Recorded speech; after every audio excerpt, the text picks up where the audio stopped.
ये इसकी ऐसी ऐसी चीजें मेरे सामने आ गई है।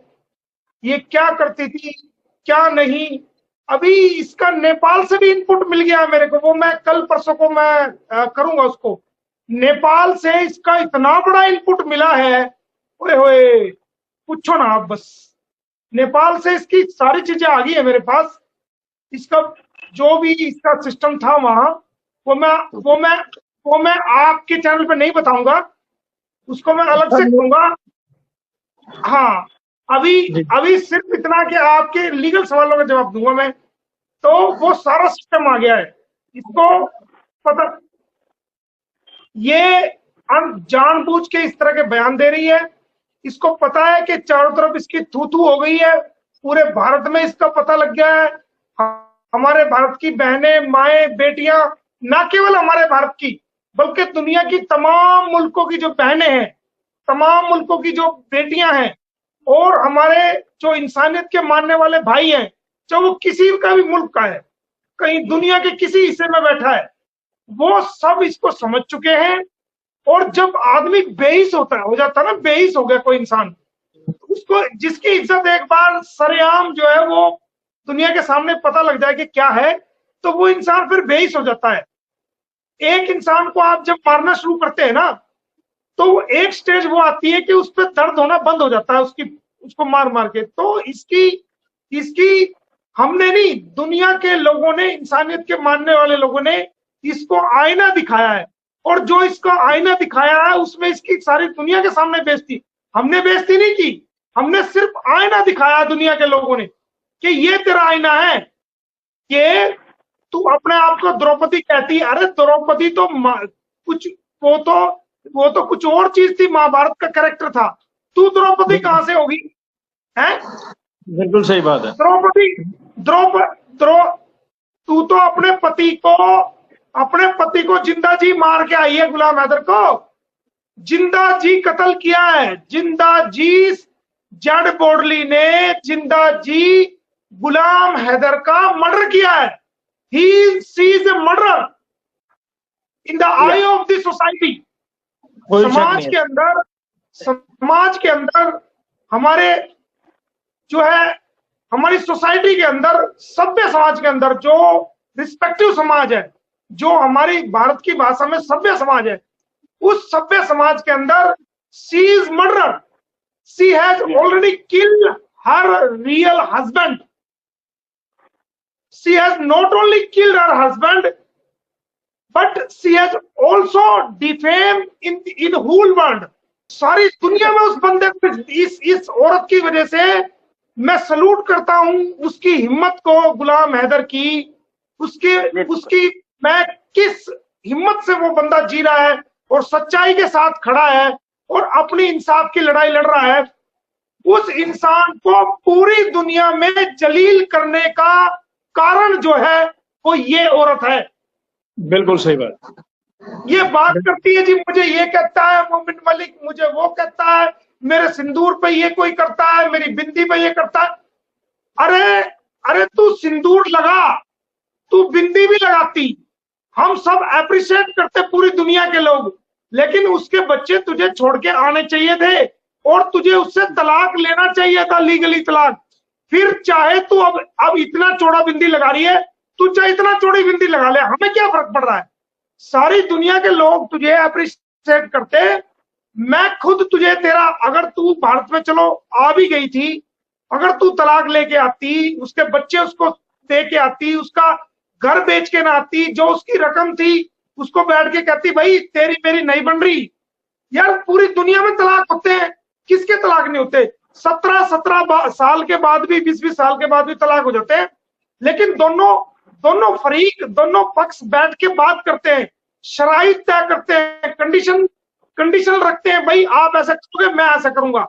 तो आप रखती ना, अब उसका घर क्यों बेच के आई हो धोखे से? उसका घर उसको देती, उसके जो पैसे 3 लाख लाई हो उसको देती, जो उसका कंगन है, गहना है, जो उसका सामान है घर का। ईमानदार अगर आप होती तो उसका सामान सौंपती, ले भाई ये ईमानदारी से आपका घर है, ये ईमानदारी से आपने जो मुझे दहे, आपने जो मुझे सोने चांदी का जो भी दिया, ये आपका सारे ऑर्नामेंट्स है, और ये घर का सामान है, ये आपकी जमा को जो 3 लाख आपने भेजे, ये वो है, ये ताला, ये कुंजी है, ये अपना सामान पकड़ो।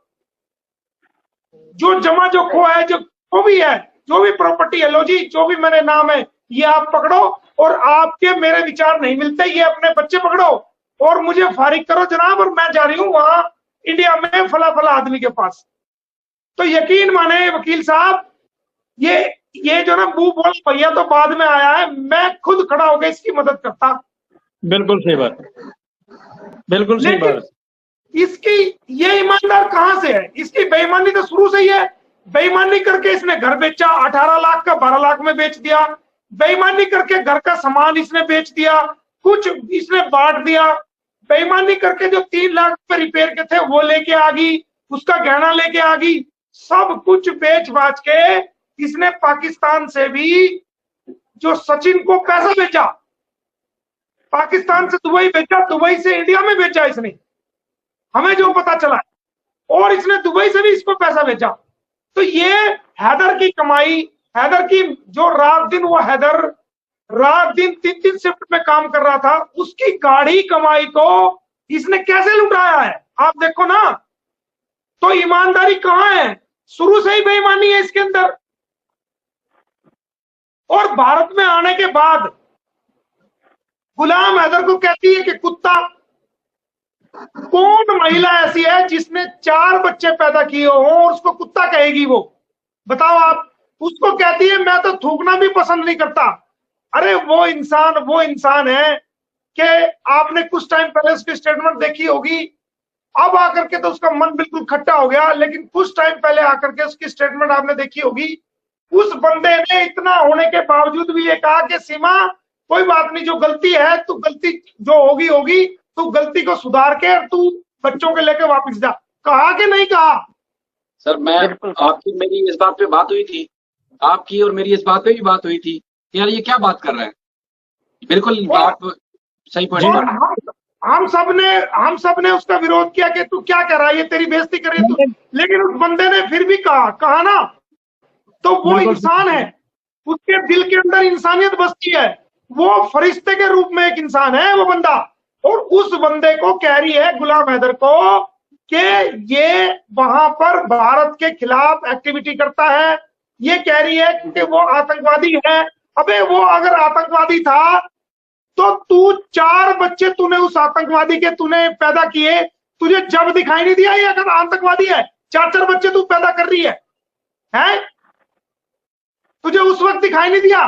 तूने किस पुलिस स्टेशन में जाके बोला कि ये आतंकवादी है? और एक तरफ तू कह रही है जी मैं तो 5 साल से नहीं मिली उससे, है। दूसरी तरफ तू कह रही है कि मेरी इसकी बच्ची जो ना वो 4 साल की है।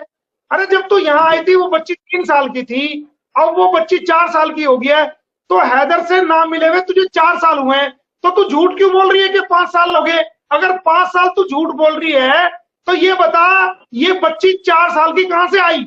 बता मेरे को, तू बोल। बिल्कुल सही बात। तो ये पूरा झूठ पे झूठ। अभी ये कहती थी नोटिस नहीं मिला। नोटिस को लेने से इनकार कर दिया। जो सरकारी मुलाजिम था उसने रिपोर्ट लगाई, स्टैंप लगाई और वापस कर दिया जी, लेने से इनकार कर दिया। उसको पटाने की कोशिश करी, पैसे देने की कोशिश करी, लेकिन वो कहने लगा जी बड़ा मामला है और वकील ने वैसे भेज रखा है और नाम भी मोमिन मलिक लिखा हुआ है। कल को वो यहीं से सारा रिकॉर्ड चिट्ठा मेरा मंगवा लेगा, मेरी तो नौकरी खराब हो जाएगी। वो हाथ जोड़ के खड़ा हो गया। उसने कहा जी या तो आप ले आओ या मैं इस पे रिपोर्ट करता हूं। तो फिर उसने ठोक के रिपोर्ट की कि सीमा हैदर ने नोटिस, जो मानहानि का डेफेमेशन का नोटिस था 10 करोड़ का, वो मना कर दिया। और एपी सिंह ने भी 3-4 बार उसके घर गया, वो ताला लगा के भाग गया जी। एक जो 15 करोड़ का नोटिस था वो भी आज वापस आया, वो भी 3-4 बार उस पे भी देने के लिए गया, जब भी ताला बंद मिला। लेकिन ये मोमिन मलिक है, मोमिन मलिक ने पीडीएफ बना के एपी सिंह के नंबर पे व्हाट्सएप कर दिया और उस पे लिख दिया, ये मोमिन मलिक है। अब व्हाट्सएप चला गया, दिखाऊं मैं आपको व्हाट्सएप उसका? आपने साथ में गुड मॉर्निंग नहीं लिखा सर? आपने साथ में गुड मॉर्निंग नहीं लिखा? नहीं ऐसा तो वकील भाई है, जब जेल में जाएगा तो गुड मॉर्निंग भी होगी या गुड आफ्टरनून भी होगी, और जब सब काम होंगे। ये देखो, वो सोच रहा था कि ताला बंद दिखा दूंगा तो मेरे को पिंडा छूट जाएगा, कहीं दूसरे घर में चला गया होगा, लेकिन मैंने अपना काम बराबर कर दिया। और अब 7 दिन आज से दोबारा फिर काउंट हो गए। एपी सिंह को व्हाट्सएप द्वारा आज फिर भेज दिया, और ये व्हाट्सएप पे उसकी फोटो लगी हुई है, ये देख लो सर। ये तो नंबर भी शो हो रहा है, एपी सिंह का नंबर भी शो हो रहा है, सारा चीजें नजर आ रही हैं। आप एक चीज देखें सर कि ये तो फिर जानबूझ इसका नंबर तो छुपा देता हूँ, ये देख लो। हाँ, वो ये पाकिस्तानियों के साथ बैठ के पब्लिक कर दिया आपने नंबर। ये नंबर पूरी दुनिया में है, इस नंबर को छुपाने की जरूरत नहीं है, ये नंबर तो वैसे भी पब्लिश है। अच्छा सर, आप एक चीज, वो तो नेट पे पड़ा हुआ है, कोई भी ले सकता है, नेट पे पड़ा हुआ है। तो ये बताओ, ये डाल तो हम 5-5, समझिए, राइट, ये डाल तो हम 5-5, ये एपी सिंह तो हम मोमिन मलिक, कम हम भी नहीं है, कम नहीं है, इसका सामना मोमिन मलिक से है। सामने आके कोर्ट, ये छिचोरी हरकतें, अगर कहीं भी मेरा लाइव देख रहा हो तो सुन मेरे भैया वकील साहब, हमें अच्छा नहीं लगता रोज रोज हम आपकी गोभी खोदे नेट पे आके, अच्छा नहीं लगता। आप हमारे वकील साथी हो, आज भी मैं आपको कह रहा हूं, लिटिगेशन आप हम पे 100 मुकदमे डाल दो, हम जवाब देंगे, कोर्ट में पेश होंगे, कोई दिक्कत नहीं। हम आप पे 10 मुकदमे डाल दें तो आप उन 10 मुकदमों का भी जवाब नहीं दे पा रहे, आप पे 100 डालो, हम 100 मुकदमे का मोमिन मलिक जवाब देगा आपको, और डट के खड़ा होगा कोर्ट के अंदर, और गवाही भी कराएगा और जवाब भी देगा और हर चीज का जवाब देगा। आपसे हम आप पे 10 भी डाल दे तो आप पे उन 10 का जवाब नहीं दिया जा रहा। ये छिचोरी हरकतें छोड़ दो जनाब, हमें बदनाम कर दिया, हमें, अरे बदनाम जमाना तो तुम पहले से हो, जेड बोर्डली बदनाम जमाना पहले से, तुम्हें बदनाम को, कोयले को कोई काला कर सकता है? कोयले पे जो कोयला होता है, कोयला उस पे काला पेंट हो सकता है? बताओ, कभी नहीं। फिर बदनाम जमाना को कौन बदनाम करेगा? सारी दुनिया को पता है यार आपके बारे में। तो कहने का मतलब यह है, अपनी छिचोरी हरकतें छोड़ दो और कोर्ट में पेश हो। तारीख 27 और 27 तारीख को शराफत से कोर्ट में आओ, और ये मत कहना कि हमें नोटिस नहीं मिला, क्योंकि आज मैंने कम्युनिटी पे लगा दिया नोटिस, और उसमें मैंने लिखा है कि ये ना कहना कि मुझे नोटिस नहीं मिला। पढ़ सकते हो तो पढ़ लो, हिंदी में है, हिंदी में लिख रहा हूं, वो इंग्लिश में है। अगर नहीं पढ़ सकते, किसी छोटे से बच्चों को बुला के पढ़ लेना। 27 तारीख को कोर्ट में आ जाना, कम्युनिटी में लगा दिया। तो लड़ाई लड़ो कोर्ट में। ये छिचोरी हरकतें, कभी इलेक्शन कमीशन पे खड़े हो जाओ, इलेक्शन कमीशन में खड़े होने का क्या तुक है? कभी जनाब गृह मंत्रालय को मोमिन मलिक की जांच करो कि मोमिन मलिक पाकिस्तानियों से बात करता है। अरे जब तू पाकिस्तान के चैनल पे खुद आ रहा था तो उस वक्त तुझे दिखाई नहीं दिया? 1 साल से सारी मीडिया कवरेज तू खा गया, और तू वकील भी नहीं था उस केस में। जो केस चल रहा है सीमा हैदर पे, जिसमें जमानत हुई है, उसमें तेरा वकालतनामा भी नहीं था। बिना ही वकील तू सारी फुटेज खा गया, पूरी हिंदुस्तानी मीडिया, वर्ल्ड की मीडिया की फुटेज खा गया है। इतनी फुटेज खा गया कि तेरा पेट भी फूल के फटने को हो गया, पर तेरा पेट नहीं भरा। आज की मीडिया ट्रायल में भी वो यही कह रहे थे कि वकील है, वो इनके वकील के नाम से ही जाने जा रहे हैं अभी भी। तो इसका कोई वो नहीं है सर, हल नहीं है इसका कोई। अब 4 दिन से 2 महीने से अगर हमने कानूनी कार्रवाई करके जो दुनिया गुमराह हो रही थी, उस गुमराही से लोगों की आंखें खोली है कि भाई ये बात ऐसे नहीं ऐसे है, वो भी लीगल डॉक्यूमेंट के आधार पर। तो हमने गलत क्या किया? और दूसरी बात कि जो पाकिस्तान के चैनल, ये जो यूट्यूब चैनल है, जो आप लोग हो, शाहिद भाई है, रामे साहब है, और दूसरे चैनल है, वो अपने विचार ही तो रख रहे हैं भाई। एक महिला, वो जो उन्हीं के मुल्क से गई है, पाकिस्तान के मुल्क से ही वो महिला भारत में इलीगली आई है, वो उनको राइट है अपने मुल्क के किसी नेशनल के प्रति वो अपने विचार रख सकते हैं। ये कानून कहता है, ये अभिव्यक्ति की आजादी, अभिव्यक्ति, पर्सनल राइट्स, अभिव्यक्ति की आजादी, पर्सनल स्पीकिंग राइट, अभिव्यक्ति की जो आजादी है वो अपने विचार कानूनी रूप से बिना किसी को गलत बोले या किसी प्रकार का गलत आरोप लगाए जो ना हो, वो अपने विचार रख सकता है।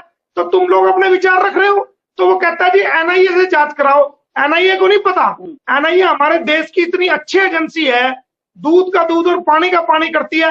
एनआईए को नहीं पता तुम बहन निर्भया के कांड में तुमने क्या किया है, तुम्हारी क्या शून्य, तुम्हारी जीरो रेपुटेशन भारत के अंदर। एनआईए को ये सब पता है, हमारे देश की सरकार को भी पता है, हमारे देश की एजेंसीज को भी पता है, सबको पता है कि ये कौन आदमी है।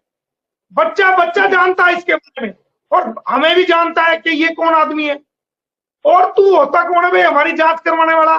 जब हमारी उम्र 50 साल के लगभग अब होने जा रही है, तो ये बताओ कि आज तक हमारी जांच ही नहीं हुई। गुलाम हैदर से तू मुझे डिवोर्स प्रूव कर दे, कोर्ट के बाहर प्रूव कर दे, या कोर्ट में मैंने बुलाया है कोर्ट में प्रूव कर दे। जिस दिन तूने गुलाम हैदर से कोर्ट की डिवोर्स प्रूव कर दी, सारे मुकदमे वापस कर दूंगा, बता और बोल। लेकिन कीचड़ उछालेगी तू, कीचड़ उछालेगी, या हमें दबाने की कोशिश की जाएगी या मुद्दे से भटकाने की कोशिश। ये प्लान क्या था, ये मैं प्लान बताता हूं वकील साहब, ये प्लान क्या था आपको भी शायद नहीं पता। शादीशुदा प्रूव कर दे, तू मुझे तलाक के कागज दिखा दे, जा सारे मुकदमे में वापस कर दूंगा। ये पूरा प्लान जब इनको चारों तरफ से घिर गए, इधर से इनकी इंक्वायरी चल रही है फरीदाबाद, इधर से इंक्वायरी चल रही है इसकी जो ना दूसरे पुलिस स्टेशन में, और कोर्ट नोटिस भेज रही है इनके पास, डिफेमेशन सूट फाइल हो गए 3-3, इधर फैमिली कोर्ट ने बुला लिया, उधर 156(3) लगी, और मजीद कार्रवाई है। मुझे जो कहा मैंने भी अपनी कार्रवाई कर दी अलग से। तो इन्होंने ये देखा कि भारत के अंदर कौन ताकत ऐसी है जो जिसके दम पर गुलाम हैदर जो है वो अपना दावा कानूनी रूप से पेश कर रहा है। तो कानूनी रूप से जिसके दम पर पेश कर रहा है वो तो आवाज तो पूरा हिंदुस्तान उठा रहा है, आवाज तो हमारे भारत के यूट्यूबर भी उठा रहे हैं, आवाज तो हमारी माताएं बहनें जो है वो सब उठा रहे हैं। ये सरिता बैठी हुई है, श्रावणी है, आस्था है, और भाई जितने भी जो एक मुस्तकीम लड़का है, को काका है वो है, और जितने भी यूट्यूबर्स हमारे भारत के वो इन सब की आवाज को उठा रहे हैं, इन सबको धन्यवाद। लेकिन वो ये देख रहा था कि कानूनी रूप से ठोस कौन, किसकी वजह से हमारी ये पोजीशन पैदा हुई है। तो उसने वो नाम मोमिन मलिक है, तो मोमिन मलिक के बारे में पता किया, क्या मोमिन मलिक बिक सकता है, क्या मोमिन मलिक कुछ चंद रुपयों के लिए बिक के हमारे साथ मिल सकता है। तो जब उनको पता चला कि मोमिन मलिक तो ऐसा है तुम्हें 100 बार खरीद के 100 बार तुम्हें आजाद कर सकता है। बिल्कुल सही बात। तो तुम्हारी औकात नहीं, तुम्हारी औकात नहीं है। सुई से लेके बड़ी से बड़ी चीज जो तुम्हारे घर में है उसको मोमिन मलिक 100 बार खरीद के 100 बार फ्री कर सकता है लेके, और वो भिखारियों को दान कर सकता है। लो भी लो कर दिया, वो तो मोमिन मलिक की औकात है। और आप कहते हो कि अब तो खरीद तो सकते नहीं। अब उसके बाद क्या रास्ता बना कि इसको डराओ। जब डराने के बारे में पता चला कि ये कौन सा वकील है, ये वकील नहीं है, ये वकील के साथ साथ और भी कुछ दम रखता है, तो वो डराने का सिलसिला खत्म हो गया। जब डराने पे भी इनकी बात नहीं बनी, तो इसने देखा कि भाई इसके पीछे कौन है, क्या ताकत है।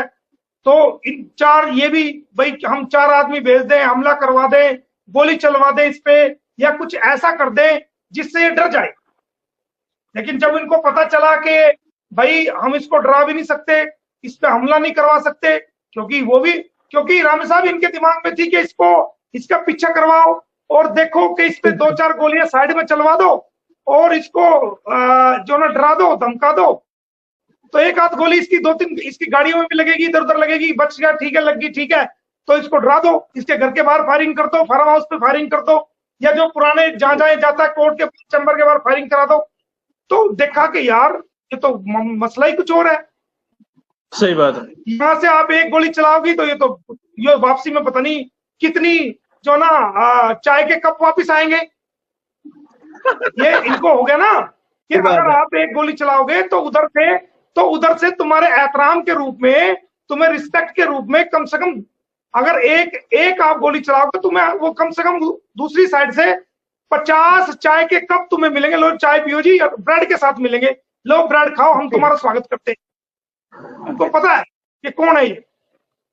सही बात। तो उसके बाद जो देखा कि यहाँ भी काम नहीं चलेगा, फिर इन्होंने बदनाम करने की कोशिश करी। जो पुराने दुश्मन थे, जिनको मैंने जेल कराई हुई है, जिनके लड़के को 20-20 साल की कैद कराई हुई है, वो सब इकट्ठा हो गए।